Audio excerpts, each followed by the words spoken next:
ಎಲ್ರಿಗೂ ನಮಸ್ಕಾರ. ನಮ್ಮ ಹಿರಿಯರಾದಂತಹ ಸನ್ಮಾನ್ಯ ಸಿ.ಟಿ. ರವಿ ಅವರಿಗೆ ಸ್ವಲ್ಪ ಮಾಹಿತಿಯ ಕೊರತೆ ಆಗಿದೆ. ಸ್ವಲ್ಪ ಅಲ್ಲ, ಬಹಳ. ನಿನ್ನೆ ವಿಧಾನ ಪರಿಷತ್ನಲ್ಲಿ ಮಾತನಾಡಬೇಕಾದ್ರೆ ಧರ್ಮಸ್ಥಳದಂತಹ ಗ್ರಾಮಾಭಿವೃದ್ಧಿ ಸಂಸ್ಥೆಗೆ ರಕ್ಷಣೆಯನ್ನ ಕೊಡಬೇಕು, ಪ್ರೊಟೆಕ್ಷನ್ ಕೊಡಬೇಕು ಅಂತ ಹೇಳಿಬಿಟ್ಟಿದ್ದಾರೆ. ಸಿ.ಟಿ. ರವಿ ಅವರು ನಮ್ಮ ಹಿರಿಯರು, ಪಕ್ಷದಲ್ಲಿ ಹಿರಿಯರಾಗಿದ್ದಂಥವರು. ಆನಂತರ ನಾನು ಮೊದಲನೇ ಬಾರಿಗೆ ಅವ್ರ ಜೊತೆಗೆ ಇಂಟರಾಕ್ಷನ್ ಸ್ಟಾರ್ಟ್ ಆಗಿದ್ದು ಪಾದಯಾತ್ರೆಯಲ್ಲಿ. 2004ರಲ್ಲಿ ಒಂದು ಪಾದಯಾತ್ರೆಯನ್ನ ಚಿಕ್ಕಮಗಳೂರು ಜಿಲ್ಲೆಯಲ್ಲಿ ಇಟ್ಕೊಂಡಿದ್ರು. ಚಿಕ್ಕಮಗಳೂರಿಂದ ಬೆಂಗಳೂರಿನವರೆಗೆ ಪಾದಯಾತ್ರೆಯನ್ನ ಇಟ್ಕೊಂಡಿದ್ರು. ಆ ಪಾದಯಾತ್ರೆಯಲ್ಲಿ ನಾನು ಕೂಡ ಭಾಗವಹಿಸಿದ್ದೆ. ಅವ್ರ ಪಕ್ಷದಲ್ಲಿ ನಮ್ಮ ಹಿರಿಯರು, ಅವರು ಯಾವತ್ತಿಗೂ ಕೂಡ ನಮ್ಮ ಕೆಟ್ಟನ್ನ ಬಯಸಿಲ್ಲ, ನಾವು ಕೂಡ ಅವರಿಗೆ ಕೆಟ್ಟನ್ನ ಯಾವತ್ತಿಗೂ ಕೂಡ ಬಯಸಲಿಲ್ಲ.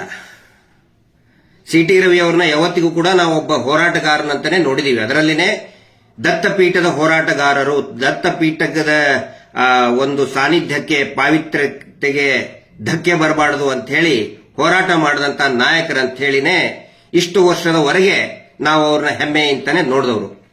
ಇವತ್ತಿಗೂ ಕೂಡ ನಮ್ಗೆ ಅವ್ರ ಬಗ್ಗೆ ವೈಯಕ್ತಿಕ ಗೌರವ ಇದೆ. ಆದರೆ ಕೆಲವೊಂದಿಷ್ಟು ಮಾಹಿತಿ ಕೊರತೆಯಿಂದ ಪಾಪ ಅವರು ನಿನ್ನೆ ಧರ್ಮಸ್ಥಳದ ಸಂಘಕ್ಕೆ ರಕ್ಷಣೆ ಕೊಡಬೇಕು ಅಂತ ಹೇಳಿದ್ದಾರೆ. ಏನು ಮಾಹಿತಿ ಕೊರತೆ ಆಗಿದೆ ಸಿ.ಟಿ. ರವಿ ಅವರಿಗೆ ಅನ್ನೋದನ್ನ ಅವ್ರ ಗಮನಕ್ಕೆ ತರ್ತಾ ಇದ್ದೀನಿ. ನೋಡಿ, ಸಿ.ಟಿ. ರವಿ ಅವರೇ, ನೀವು ಹೇಳಿದ್ರಲ್ಲ ಅವರು ಮಧ್ಯವರ್ತಿಗಳಾಗಿ ಕೆಲಸ ಮಾಡ್ತಾರಂತ ಹೇಳಿ, ನೀವು ಸ್ವಲ್ಪ ದಾಖಲೆಗಳನ್ನ ತರಿಸ್ಕೋಬೇಕು. ವಿಧಾನ ಪರಿಷತ್ತಿನ ಸದಸ್ಯರಾಗಿ ದಾಖಲೆಗಳನ್ನ ತರಿಸಲಾರದೇನೆ ಸುಮ್ಮನೆ ಹೇಳ್ಬಿಡೋದಲ್ಲ. ಹೌದು, ಅವರು ಮಧ್ಯವರ್ತಿಗಳೇ, ಅವರು ದಲಾಲರು, ಅವರು ಏಜೆಂಟ್ಗಳು. ಏಜೆಂಟ್ರ ಕೆಲಸ ಏನು? ಬ್ಯಾಂಕಿನ ರೇಟ್ ಆಫ್ ಇಂಟ್ರೆಸ್ಟ್ ಎಷ್ಟಿರ್ತದೆ ಅದೇ ರೇಟ್ ಆಫ್ ಇಂಟ್ರೆಸ್ಟ್ಗೆ ಜನರಿಗೆ ಸಾಲವನ್ನ ಕೊಡಿಸುವುದು, ಪಾಸ್ಬುಕ್ ಅನ್ನ ಕೊಡಿಸುವುದು, ಎಟಿಎಂ ಕಾರ್ಡ್ ಕೊಡಿಸುವುದು, ಬ್ಯಾಂಕಿನ ನಿಯಮಗಳನ್ನು ಹೇಳಿಸುವುದು, ಇದು ಮಧ್ಯವರ್ತಿಗಳ ಕೆಲಸ. ಆಮೇಲೆ ಆ ಮಧ್ಯವರ್ತಿ ಕೆಲಸ ಮಾಡಿದ್ದಕ್ಕೆ, ದಲಾಲ್ ಕೆಲಸ ಮಾಡಿದ್ದಕ್ಕೆ ಕಮಿಷನ್ ಸಿಗುತ್ತಲ್ಲ, ಆ ಕಮಿಷನ್ ಬ್ಯಾಂಕ್ ಕೊಡುತ್ತೆ. ಅದನ್ನ RBI ಹೇಳುತ್ತೆ. ಇವ್ರು ಏನ್ ಮಾಡ್ತಾ ಇದ್ದಾರೆ? ಬ್ಯಾಂಕಿನಿಂದನೂ ಕಮಿಷನ್ ತಗೊಳ್ತಾ ಇದ್ದಾರೆ, ಜನರಿಂದನೂ ಸೇವಾ ಶುಲ್ಕ ಅಂತ ತಗೊಳ್ತಾ ಇದ್ದಾರೆ. ಸರ್ಕಾರಕ್ಕೆ ಏನು ಕಟ್ತಾ ಇಲ್ಲ. BC ಟ್ರಸ್ಟ್ ಅಗ್ರಿಮೆಂಟ್ ಇದೆ ನನ್ನ ಹತ್ರ. ದಯವಿಟ್ಟು ಸಿ.ಟಿ. ರವಿ ಅವರೇ ತಮಗೆ ಕಳಿಸ್ಕೊಡ್ತೇನೆ. ಮಾಹಿತಿ ಕೊರತೆ ಇದೆ, ತಮಗೆ ಕಳಿಸ್ಕೊಡ್ತೀನಿ. ಏಕಾಏಕಿ ವಿಧಾನ ಪರಿಷತ್ನಲ್ಲಿ ಖುಷಿ ಪಡಿಸೋದಕ್ಕೆ ಹೇಳೋದಲ್ಲ. BC ಟ್ರಸ್ಟ್ ಅಗ್ರಿಮೆಂಟ್ ಕಳಿಸ್ಕೊಡ್ತೀನಿ ತಮಗೆ. ತಾವು ಓದಿ, ಏನಿದೆ ಒಂದು ಟ್ರಸ್ಟ್ ಏನ್ ಮಾಡಬೇಕು ಅನ್ನೋದನ್ನ ಓದಿ. ಅವ್ರದೇ ಅದು ಬೆಳ್ತಂಗಡಿಯಲ್ಲಿ ರಿಜಿಸ್ಟರ್ ಆದಂತಹ ಸನ್ಮಾನ್ಯ ವೀರೇಂದ್ರ ಜೈನ್ ಅವರೇ ಸೈನ್ ಹಾಕಿದಂತಹ BC ಟ್ರಸ್ಟ್ ಇದೆ, ಕಳಿಸ್ಕೊಡ್ತೀನಿ. ಒಂದು BC ಟ್ರಸ್ಟಿನ ಜವಾಬ್ದಾರಿ ಏನೇನು ಅಂತ ಹೇಳಿ. ಮಧ್ಯವರ್ತಿಗಳು. ಆನಂತರ ಇವರು ಏನ್ ಮಾಡಿದ್ದಾರೆ ಗೊತ್ತಾ ಸಿ.ಟಿ. ರವಿ ಅವರೇ? ಇಡೀ ರಾಜ್ಯಾದ್ಯಂತ ಪ್ರತಿಯೊಂದು SHGಗಳನ್ನ ಇವರೇ ಒಂದಿಷ್ಟು ಸಂಘಗಳ ಜನರಿಗೆ ಗೊತ್ತಿರುವುದಿಲ್ಲ. ಸಂಘ ಹೇಗೆ ರಚನೆ ಮಾಡಬೇಕು ಏನು ಅಂತ ಹೇಳಿ ದುಡಿಯುವ ವರ್ಗ ಅದು. ಅದರಲ್ಲಿ ನಿಮ್ಮ ಚಿಕ್ಕಮಗಳೂರು ಕೂಡ ಇದೆ. ನಿಮ್ಮ ಕ್ಷೇತ್ರದಲ್ಲಿ ಕೂಡ ಅನೇಕ ನೊಂದಂತವರು ನಮಗೆ ಫೋನ್ ಮಾಡ್ತಾರೆ. ಅಲ್ಲಿಯೂ ಕೂಡ ನಾವು ಅಟೆಂಡ್ ಮಾಡಿದೀವಿ. ಅನೇಕ ಕೇಸ್ಗಳನ್ನ ಸೌಜನ್ಯ ಹೋರಾಟಗಾರರು ಅಟೆಂಡ್ ಮಾಡಿದ್ದಾರೆ. ನಿಮ್ಮದೇ ಚಿಕ್ಕಮಗಳೂರು ಮತಕ್ಷೇತ್ರದಲ್ಲಿ ಏನ್ ಮಾಡಿದ್ದಾರೆ ಗೊತ್ತಾ? ಇವರು ಈ ಸ್ವಸಹಾಯ ಗುಂಪುಗಳನ್ನ ಮಾಡಿ ಪ್ರತಿಯೊಂದಕ್ಕೂ ಕೂಡ ಬ್ಯಾಂಕ್ ಅಕೌಂಟ್ ಅನ್ನ ಮಾಡಿಸಿದ್ದಾರೆ. ಮಾಡಿಸಲೇಬೇಕು. ಅಂದ್ರೆ ಬ್ಯಾಂಕಿನಿಂದ ಲೋನ್ ತಗೋಬೇಕು ಅಂದ್ರೆ ಮಾಡಿಸಲೇಬೇಕು. ಮಾಡಿಸಿದ್ರೆ SHG ಅಂತಿಲ್ಲ. ಯಾವಾಗ ಲೋನ್ ತಗೊಳ್ತಾರೆ ಸೊ ಮಾಡಿಸ್ಬೇಕು. ಆದ್ರೆ ಈ 420ಗಳು ನೀವು ರಕ್ಷಣೆ ಕೊಡಬೇಕು ಅವ್ರಿಗಂತ ಹೇಳಿದ್ರಲ್ಲ, ಏನ್ ಮಾಡಿದ್ದಾರೆ ಗೊತ್ತಾ? ಈ ರಾಜ್ಯದಲ್ಲಿ ಸುಮಾರು 6,50,000 ಸಂಘಕ್ಕಿಂತಲೂ ಜಾಸ್ತಿ ಇದೆ. ಒಂದು ಫಿಗರ್ ಇದೆ, 6,41,471 ಸಂಘ ನಿನ್ನೆವರೆಗೆ. ಅಂದ್ರೆ ಹಳೆ ಫಿಗರ್ ತೋರಿಸ್ತಾರೆ. ನಮ್ಮ ಹೋರಾಟದಿಂದ ಆಲ್ಮೋಸ್ಟ್ 1,15,000 ನಿಂತಿದೆ. ಇವ್ರು ಏನ್ ಮಾಡಿದ್ದಾರೆ ಸಿ.ಟಿ. ರವಿ ಅವರೇ? ಆ ಸಂಘಗಳ ಸದಸ್ಯರು ಇರ್ತಾರಲ್ಲ, ಅವರಿಗೆ ನಂಬಿಕೆ ದ್ರೋಹ ಮಾಡಿ ಒಂದು ಸಹಿ ತಗೊಂಡ್ಬಿಟ್ಟಿದ್ದಾರೆ. ನೋಡಿ, ನಿಮಗೆ ಸರ್ಕಾರದ ಫೆಸಿಲಿಟಿ ಕೊಡಿಸ್ತೀವಿ, ರಾಜ್ಯ ಸರ್ಕಾರದ ಫೆಸಿಲಿಟಿ ದುಡ್ಡು ಕೊಡಿಸ್ತೀವಿ, ಇದಕ್ಕೆ ಸೈನ್ ಹಾಕಿ ಅಂತ ಸೈನ್ ಹಾಕಿಸ್ಕೊಂಡ್ಬಿಟ್ಟು ಸುಮ್ಮನೆ ಒಂದು ಪೇಪರ್ಗೆ. ಆಮೇಲೆ ಮೇಲ್ಗಡೆ ಏನ್ ಬರೆದಿದ್ದಾರೆ ಗೊತ್ತಾ ಸಿ.ಟಿ. ರವಿ ಅವರೇ? ನಮಗೆ ಸಂಘದ ಸದಸ್ಯರಾದ, ಈ ಸ್ವಸಹಾಯ ಸಂಘದ ಸದಸ್ಯರಾದ ನಾವು ಬ್ಯಾಂಕಿಗೆ ಹೇಳುವುದೇನೆಂದರೆ, ನಮಗೆ ನಮ್ಮದೇ ಖಾತೆಯಲ್ಲಿ ವ್ಯವಹಾರ ಮಾಡುವ ಹಕ್ಕಿಲ್ಲ.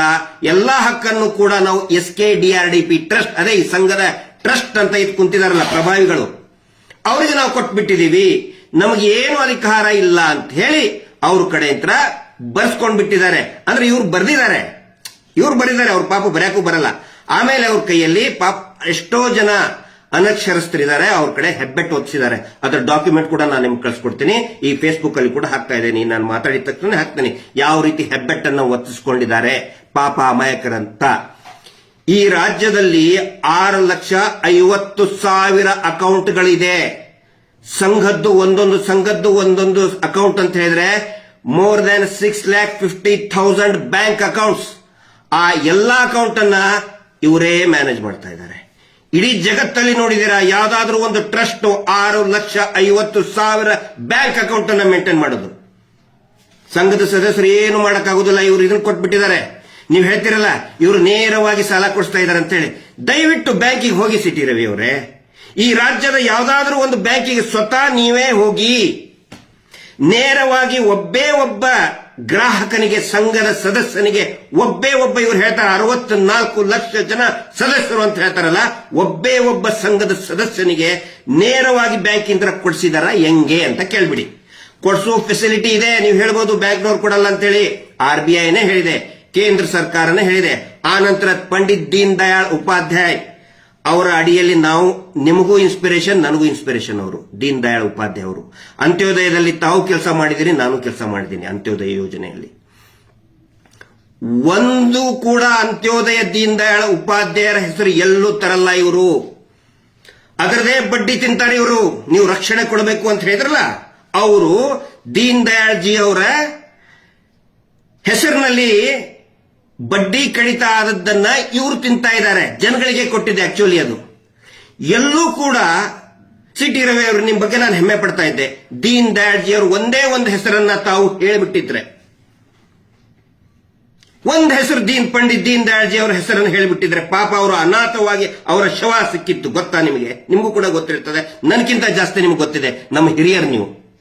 ಆದ್ರೆ ಮಾಹಿತಿ ಕೊರತೆಯಿಂದ ಈ ರೀತಿ ಮಾತಾಡ್ತಿರಲ್ಲ, ಏನ್ ಮಾಡ್ಬೇಕು ನನ್ನ ಮಾತವ್ರು? ಲಕ್ಷಾಂತರ ಜನ ಕಾರ್ಯಕರ್ತರು ಏನ್ ಮಾಡಬೇಕು? ಕೆರೆ ಇನ್ನೂ ಬಹಳ ಇದೆ. ಅಯ್ಯೋ, ದಯವಿಟ್ಟು ಏನ್ ಬೇಕು ನೋಡಿ, ಎಲ್ಲಾ ದಾಖಲೆಗಳನ್ನು ಕೂಡ ಬೇಕಾದ್ರೆ ತಮಗೆ ಮಾಹಿತಿ ಕೊರತೆ ಇದ್ರೆ ತರಿಸ್ಕೊಡ್ತೀವಿ. ನಮ್ಮ ಫೇಸ್ಬುಕ್ ಅಲ್ಲಿ ಪಬ್ಲಿಕ್ ಡೊಮೇನ್ ಅಲ್ಲಿ ಹರಿದಾಡ್ತಾ ಇದೆ. ನೀವು ಹೇಳಿದ್ರಲ್ಲ ಕೇಸೇ ರಿಜಿಸ್ಟರ್ ಆಗಿಲ್ಲ, ಅವ್ರ ಮೇಲೆ ಟಾರ್ಗೆಟ್ ಮಾಡ್ತಾ ಇದ್ದಾರೆ ಅಂತ ಹೇಳಿ.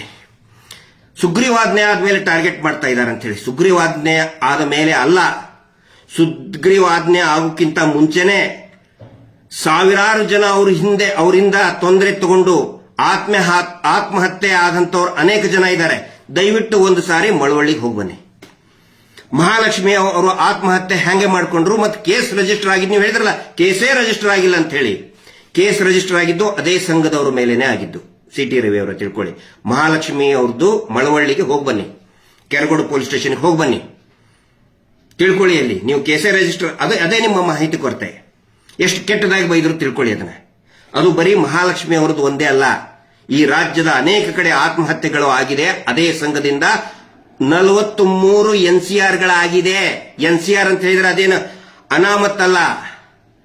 ಅನಾಮತ್ತಲ್ಲ, ಪೊಲೀಸ್ ಠಾಣೆಯಲ್ಲೇ ಅವರ ಮೇಲೆ ದೂರ ಆಗಿದೆ. ನೀವು ಹೇಳಿದ್ರಿ ಧರ್ಮಸ್ಥಳ ಪೊಲೀಸ್ ಠಾಣೆಯಲ್ಲಿನೇ ಸ್ವತಃ ವೀರೇಂದ್ರ ಜೈನ್ ದೊಡ್ಡವರು ಅಂತ ಏನ್ ನೀವು ಪೂಜೆ ಮಾಡ್ತಿರಲ್ಲ, ಅವರ ಮೇಲಿನ ಕೇಸ್ ರಿಜಿಸ್ಟರ್ ಆಗಿದೆ. ಶ್ರವಣ ಬೆಳಗೊಳದಲ್ಲಿ ಕೂಡ ಕೇಸ್ ರಿಜಿಸ್ಟರ್ ಆಗಿದೆ. NCR FIR ಕೂಡ ದಾಖಲಾಗಿದೆ. ನಂಜನಗೂಡು, ಮೈಸೂರು FIR ದಾಖಲಾಗಿದೆ. ತುಮಕೂರು, ದಾವಣಗೆರೆ, ಹಿರಿಯೂರು FIR ದಾಖಲಾಗಿದೆ. ನಾವು ಮಾಡಿಸಿಲ್ಲ, ಯಾರೋ ಟಾರ್ಗೆಟ್ ಮಾಡಿದವರು ಮಾಡ್ಸಕ್ ಆಗುದಿಲ್ಲ. ಯಾವುದೋ ಒಬ್ಬ ಇವ್ರ ಅಗೇನ್ಸ್ಟ್ ಯಾವನೋ ಒಬ್ಬನ ಇದ್ದ ಅಂತಂದು ಹೇಳಿದ್ರೆ ಅವನು ಹೇಳಿದಂಗೆ ರಾಜ್ಯದ ಜನ ಕೇಳಲ್ಲ. 43 ವಿವಿಧ ಪೊಲೀಸ್ ಠಾಣೆಗಳಲ್ಲಿ ದೂರು ದಾಖಲಾಗಿದೆ. ಸಿಟಿ ರವಿ ಅವರೇ, ಅದರ ಮಾಹಿತಿಗಳನ್ನ ನಿಮಗೆ ಕೊಡ್ತೀವಿ. ಎಲ್ಲಾರ ಕಡೆನೂ ಕೂಡ ಆ ಮಾಹಿತಿ ಇದೆ. ಬಹುಶಃ ತಮಗೆ ಮಾಹಿತಿಯ ಕೊರತೆ ಇರಬಹುದು. ತುಂಬಾ ಒಳ್ಳೊಳ್ಳೆ ಕೆಲಸ ಮಾಡ್ತಾರೆ ಅಂತ ಹೇಳಿದ್ರಲ್ಲ. ಮಧ್ಯವರ್ಜನ ಶಿಬಿರ, ಇವರು ದುಡ್ಡು ಕೊಡೋದೆ, ಸಾಲ ಕೊಡೋದೆ, ಕ್ವಾರ್ಟರ್ ಬಾಟ್ಲಿ ಇಟ್ಟು ಮಾರ್ತಾರಲ್ಲ ಕಿರಾಣಿ ಅಂಗಡಿಯಲ್ಲಿ, ಅವರಿಗೆ ಕೊಡೋದು ಇವರು ಸಾಲವನ್ನ. ಕರೆದು ಕೇಳಿಸಿ ಸರ್ ದಯವಿಟ್ಟು. ಇವ್ರದ್ದು ಯೋಜನಾಧಿಕಾರಿ ಅಂತ ಏನನ್ನ ಹೆಸರಿಟ್ಕೊಂಡಾರಲ್ಲ, ಅವ್ರ ಜೊತೆಗೆ ಮಾತಾಡಿ, ಹೇಳ್ತಾರೆ ನಿಮಗೆ. ಸೇವಾ ಪ್ರತಿನಿಧಿ ಕೇಳಿ, ಜನಸಾಮಾನ್ಯರಿಗೆ ಕೇಳಿ ಹೇಳ್ತಾರೆ. ಇವರು ದುಡ್ಡು ಕೊಡೋದು ಯಾರಿಗೆ? ಕ್ವಾರ್ಟರ್ ಬಾಟ್ಲಿ ಇಟ್ಟು ಮಾರ್ತಾರಲ್ಲ, ಅಲ್ಲಿ ಇಲ್ಲಿ ಮಾರ್ತಾರಲ್ಲ, ಅವರಿಗೆ ಸಾಲ ಕೊಡೋದು ಇವರು ಜಾಸ್ತಿ. ಎದರಲ್ಲಿ? ಸಿಡ್ಬಿ ಲೋನ್ ಯಾರಿಗೆ ಕೊಡ್ಬೇಕು ಹೇಳಿ? Small industrial development bank of ಇಂಡಿಯಾದಿಂದ ಇರ್ತಕ್ಕಂತ ಲೋನ್ ಅದು ಇವ್ರು ಕೊಡಲ್ಲ. 17,000 ಕೋಟಿ ರೂಪಾಯಿ ಆ ಬ್ಯಾಂಕ್ ಇಂದ ತಗೊಂಡಿದ್ದಾರೆ. 17,000 ಕೋಟಿ ರೂಪಾಯಿಯನ್ನ ತಗೊಂಡು ಕ್ವಾರ್ಟರ್ ಬಾಟ್ಲಿ ಮಾರ್ತಾ ಇರುವಂತ ಕಿರಾಣಿ ಅಂಗಡಿಗಳಿಗೆ ದುಡ್ಡು ಕೊಟ್ಟು ಇಡೀ ಊರನ್ನ ಕುಡಿಯುವ ವ್ಯಸನಿ ಮಾಡಿ ಆಮೇಲೆ ಮಧ್ಯವರ್ಧನ ಶಿಬಿರ ಅಂತ ಮಾಡಿ ಆ ಶಿಬಿರಕ್ಕೂ ಕೂಡ ಸರ್ಕಾರದಿಂದಲೇ ಫಂಡ್ ಬಂದಿದೆ. ಅದರ ದಾಖಲೆಯನ್ನು ಕೂಡ ಕೊಡ್ತೀವಿ. ಸರ್ಕಾರದಿಂದ ತಗೊಳ್ತಾರ ದುಡ್ಡನ್ನು ಅವರು. ಕೆರೆ ಅಭಿವೃದ್ಧಿ ಮಾಡ್ತೇನೆ ಅಂತ ಹೇಳ್ತಾರಲ್ಲ, ಕೆರೆ ಅಭಿವೃದ್ಧಿ ಪ್ರಾಧಿಕಾರದಿಂದ ನಾವು ಮಾಹಿತಿಯನ್ನು ತಗೊಂಡಿದ್ದೀವಿ. 6,71,00,000 ರೂಪಾಯಿನ ಆ ಕೆರೆಯ ನೀರು ಬಳಕೆದಾರರ ಸಂಘಕ್ಕೆ ಹೋಗುವಂತ ದುಡ್ಡನ್ನ ಇವರು ಎತ್ತಿ ಕೆಲಸ ಮಾಡೋದು ಪುಕ್ಸಟ್ಟೆ, ಜನರ ಕಡೆಯಿಂದ ಪುಕ್ಸಟ್ಟೆ ಮಾಡಿಸ್ಕೊಂಡಿದ್ದಾರೆ. ಇವರು ಎತ್ತಿದ್ದಾರೆ, ಹೆಸರು ಮಾತ್ರ ಇವ್ರದ್ದು. ಇದು ಗೊತ್ತಿರಲಿ ಸಿಟಿ ರವಿ ಅವರೇ, ಸನ್ಮಾನ್ಯ ಸಿಟಿ ರವಿ ಅವರೇ, ನಿಮ್ಗೆ ಮಾಹಿತಿಯ ಕೊರತೆ ಇದೆ. ಪ್ರತಿಯೊಂದು ನಾವು ಹೇಳ್ತಾ ಇರೋದು ಬಾಯ ಮಾತಿಂದ ಅಲ್ಲ, ಮಾಹಿತಿ ಹಕ್ಕು ಕಾಯ್ದೆಯಿಂದ ತೆಗೆದುಕೊಂಡಂತಹ ದಾಖಲೆಗಳನ್ನೇ. ಇನ್ನೂ ಸುಮಾರು ಇದೆ. ಕೌಶಲ್ಯ ಅಭಿವೃದ್ಧಿ ನಿಗಮದಿಂದ ತಗೊಂಡಂತಹ ದುಡ್ಡು ಪೂಜ್ಯರು ಮಾಡಿಸ್ಬಿಟ್ರು. ಒಂದೇ ಒಂದು ಸ್ಟೈಫಂಡ್ ರೂಪಾಯಿ 10,000 ರೂಪಾಯಿ ಸ್ಟೈಫಂಡ್ ಬರ್ತದೆ ಒಬ್ಬ ಫಲಾನುಭವಿಗಳಿಗೆ. ನಿರುದ್ಯೋಗಿ ಯುವಕನಿಗೆ ಒಂದೇ ₹1 ಕೊಟ್ಟಿಲ್ಲ ಇವರು. ಎಷ್ಟು ಹೇಳಬೇಕು ಸಿಟಿ ರವಿ ಅವರೇ, ಎಷ್ಟು ಹೇಳ್ಬೇಕು ಹೇಳಿ? ಅಂತವರಿಗೆ ರಕ್ಷಣೆ ಕೊಡಬೇಕು ಅಂತ ಹೇಳ್ತೀರಿ. ನಿಜವಾಗ್ಲೂ ಕೂಡ ರಕ್ಷಣೆ ನೊಂದವರಿಗೆ ಸಿಗಬೇಕು. ಸೌಜನ್ಯ ಕುಟುಂಬಕ್ಕೆ ರಕ್ಷಣೆ ಸಿಗಬೇಕಾಗಿದೆ. ಇವತ್ತು ಆತ್ಮಹತ್ಯೆ ಮಾಡ್ಕೊಳ್ತಾ ಇದ್ದಾರಲ್ಲ, ಆ ಕುಟುಂಬಗಳಿಗೆ ರಕ್ಷಣೆ ಸಿಗಬೇಕು. ನೊಂದಂತವರಿಗೆ ರಕ್ಷಣೆ ಕೊಡಿ ಅಂತ ನೀವು ವಿಧಾನ ಪರಿಷತ್ನಲ್ಲಿ ಕೇಳೋ ಬದಲು ಕೊಂದಂತವರಿಗೆ ರಕ್ಷಣೆ ಕೊಡಿ ಅಂತ ಕೇಳ್ತಾ ಇದ್ದೀರಲ್ಲ ಸಿಟಿ ರವಿ ಅವರೇ. ಏನಂತ ಹೇಳೋಣ ನಾವು? ನಿಮ್ಮ ಬಗ್ಗೆ ನಾವು ಅಭಿಮಾನ ಇದ್ದಂತವ್ರು. ನೀವು ರಾಜ್ಯಾಧ್ಯಕ್ಷರ ಆದ ನಂತರ ನಾನು ರಾಜ್ಯಾಧ್ಯಕ್ಷ ಆದವನು. ನಿಮ್ಮನ್ನ ನಾವು ಪಾಲಿಸಿದವರು. ನಾವು ನಿಮ್ಮ ಸಂಘಟನೆ ಚಾತುರ್ಯವನ್ನು ನಾವು ಪಾಲಿಸಿದವರು. ಗೌರವ ಇವತ್ತಿಗೂ ಕೂಡ ಇದೆ, ಆದರೆ ಬೇಸರ ಇದೆ. ನಿಮ್ಮ ಕಣ್ಣನ್ನ ನೋಡ್ತಾ ಇದ್ದೆ. ನಿಮ್ಮ ಸ್ಟೇಟ್ಮೆಂಟ್ ಮಾಡ್ಬೇಕಾದ್ರೆ ನಿಮ್ಮ ಕಣ್ಣನ್ನ ಮುಂಚೆ ಇದ್ದಂತ ಹೋರಾಟಗಾರನ ಕಣ್ಣು ನಿಮ್ದಿಲ್ಲ, ಖಂಡಿತ ಇಲ್ಲ. ಮುಂಚೆ ನಿಮ್ಮ ಕಣ್ಣಲ್ಲಿ ಒಂದು ಹೋರಾಟ ನೋಡ್ತಾ ಇದ್ವಿ ನಾವು. ಜನರ ಪರವಾಗಿ, ನಿಜವಾದ ಹಿಂದೂ ಕಾರ್ಯಕರ್ತರ ಪರವಾಗಿ ಒಂದು ಹೋರಾಟವನ್ನ ನಿಮ್ಮ ಕಣ್ಣಲ್ಲಿ ನೋಡ್ತಾ ಇದ್ವಿ. ನಿನ್ನೆ ನೀವು ಮಾತಾಡಬೇಕಾದ್ರೆ ನಿಮ್ಮ 2 ಕಣ್ಣಲ್ಲಿ ಏನು ಹೋರಾಟದ ಭಾವನೆ, ಆ ಕಳಕಳಿ, ಪ್ರಾಮಾಣಿಕತೆ ಇರಲಿಲ್ಲ. ಏನೋ ಒಂದು ಅಳುಕು, ಭಯ, ಯಾರಿಗೋ ಒಬ್ರು ಖುಷಿ ಮಾಡಿಸ್ಬೇಕು ಅನ್ನೋ ಒಂದು ಏನದು ಅಸಹ್ಯ ಭಾವನೆ ನಿಮ್ಮ ಕಣ್ಣಲ್ಲಿ ಕಾಣ್ತಾ ಇತ್ತು CT Ravi. Sorry to say this. ನೀವು ಒಬ್ಬ ಒಕ್ಕಲಿಗ ನಾಯಕರು ಅಂತ ಹೇಳಿ ನಿಮ್ಗೆ ಅವಕಾಶ ಬಂದಾಗ ಕೇಳ್ಕೊತೀರಿ. ನೀವು ಅಪೋಸಿಷನ್ ಲೀಡರ್ ನಾನಾಗಬೇಕಾಗಿತ್ತು ಅಂತ ಹೇಳಿ ನೀವು ಕೇಳ್ಕೊತೀರಿ ವಿಧಾನ ಪರಿಷತ್ತು. ಯಾಕಂತ ಹೇಳಿದ್ರೆ ನಾನು ಒಕ್ಕಲಿಗ ಲೀಡರ್ ನನಗಾಗಬೇಕು ಅಂತ ಹೇಳಿ. ಅದೇ ಒಕ್ಕಲಿಗ ಸಮುದಾಯದ ಸೌಜನ್ಯ 12-13 ವರ್ಷದಿಂದ ಅವರು ತಾಯಿ ಅಳ್ತಾ ಇದ್ದಾರೆ ಸಿಟಿ ರವಿ ಅವರೇ. ಒಕ್ಕಲಿಗ ಕುಟುಂಬದವರು ಒಂದೇ ಒಂದು ಮಾತಾಡ್ಲಿಲ್ಲಲ್ಲ ನೀವು.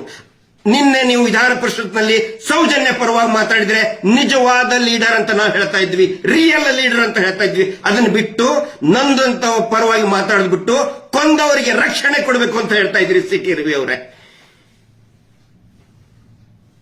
ಒಕ್ಕಲಿಗ ನಾಯಕರು ಅಂತ ಹೇಳಿ ನಿಮ್ಗೆ ಅವಕಾಶ ಯಾವಾಗ ಬೇಕು ಒಕ್ಕಲಿಗ ಆ ಕಾರ್ಡ್ ತಗೊಂಡು ಬಂದ್ಬಿಡ್ತೀರಿ. ಸೌಜನ್ಯ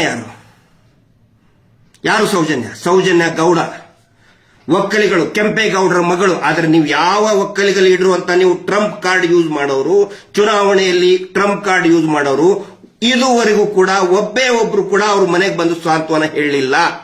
ಇಡೀ ರಾಜ್ಯದ ಜನ ಇವತ್ತು ಭುಗಿಲೆದ್ದಿದ್ದಾರೆ ಆ ಒಂದು ಹುಡುಗಿಯ ನ್ಯಾಯಕ್ಕೋಸ್ಕರ.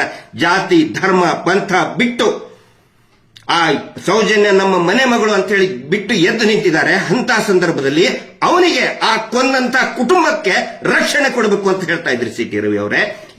ಬಿಡಿ, ದೇವ್ರು ನೋಡ್ಕೋತಾನೆ.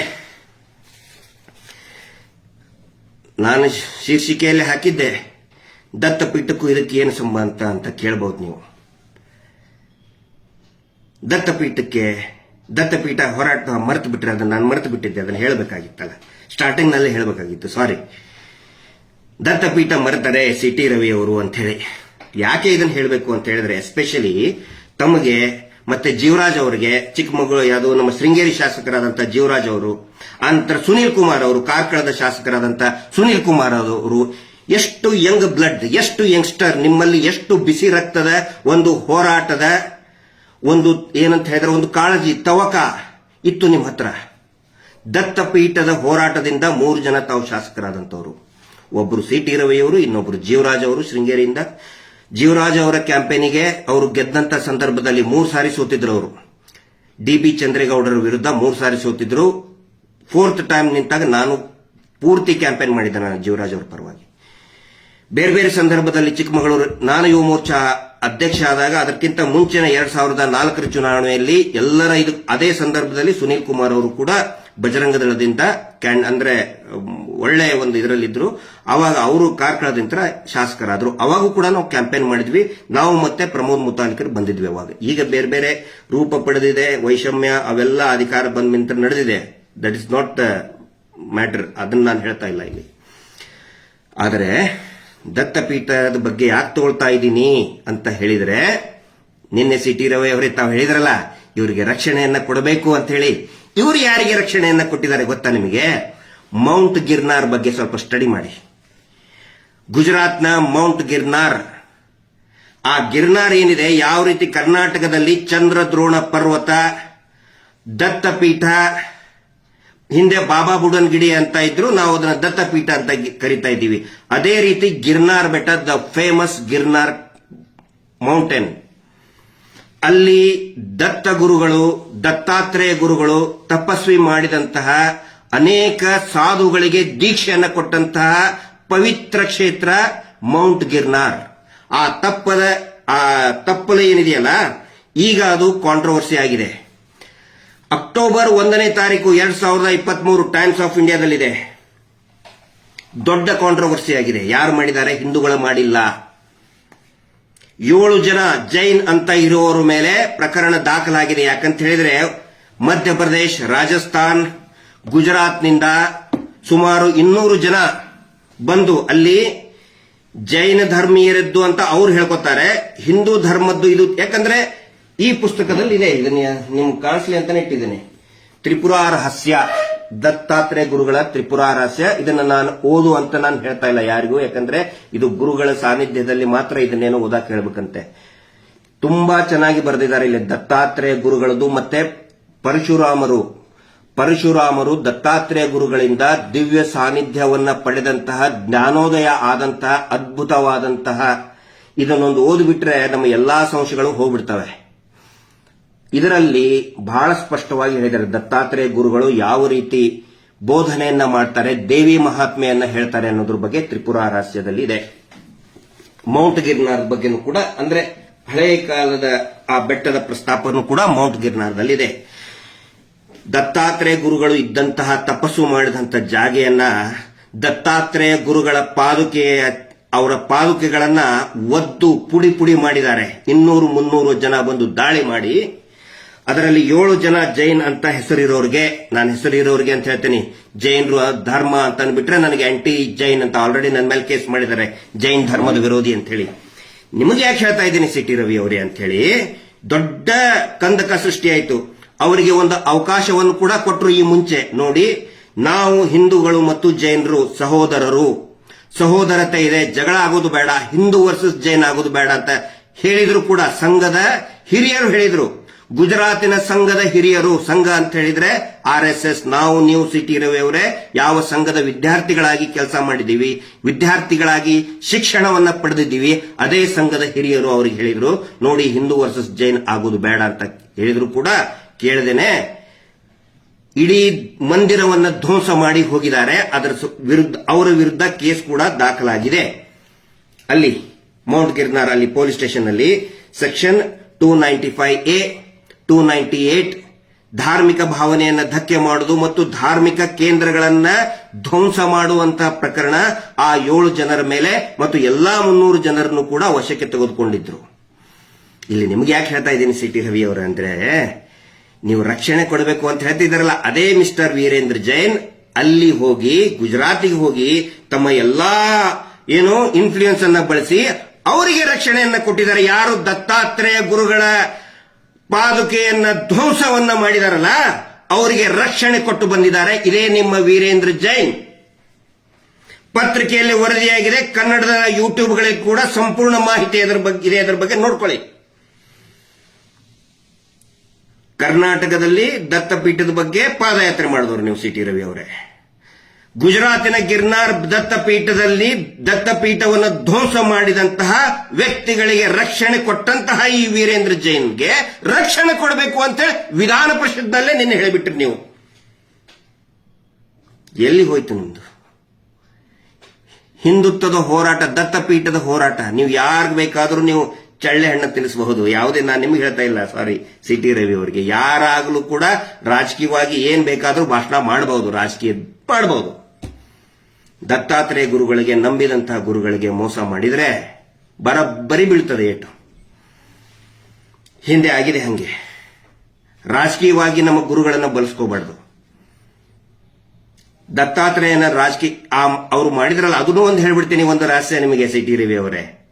ಹೋಗಿ ಹಂತಲ್ಲಿ ದತ್ತಾತ್ರೇಯ ಗುರುಗಳ ದೇವಸ್ಥಾನವನ್ನು ಧ್ವಂಸ ಮಾಡಿ ಬಂದ್ರಲ್ಲ, 7 ಜನ ಜೈನರ ಮೇಲೆ ಕೇಸ್ ಆಯ್ತಲ್ಲ, ಅದರ ತಪ್ಪು, ಅಯ್ಯೋ ನಾನೇನೋ ತಪ್ಪು ಮಾಡಿದೆ ಅಂತ ಹೇಳಿ ಗಾಣಗಾಪುರಕ್ಕೆ ಹೋಗಿ ತಪ್ಪು ಕಾಣಿಕೆಯನ್ನು ಕೊಟ್ಟು ಬಂದಿದ್ದಾರೆ ಇವರೇ, ಮಿಸ್ಟರ್ ವೀರೇಂದ್ರ ಜೈನ್. ಕೇಳ್ಕೊಳ್ಳಿ. ಅಂತವರಿಗೆ ರಕ್ಷಣೆ ಕೊಡಬೇಕು ಅಂತ ಹೇಳಿ ವಿಧಾನ ಪರಿಷತ್ನಲ್ಲಿ, ಅದರ ಸಲುವಾಗಿ ವಿಧಾನ ಪರಿಷತ್ನ ಸದಸ್ಯರಾದ್ರ ಅಥವಾ ನಂದೊಂದವ್ರ ಪರವಾಗಿ ಮಾತಾಡೋದ್ರ ಸಲುವಾಗಿ ಆಗ್ಲಿ. ನಾವು ಇನ್ನೂ ಕೂಡ ನೋಡಿ, ಒಳ್ಳೆ ಕೆಲಸ ಮಾಡಿದರೆ ನಿಮ್ಮ ಏಳಿಗೆಯನ್ನ ಬಯಸ್ತವ್ರೆ.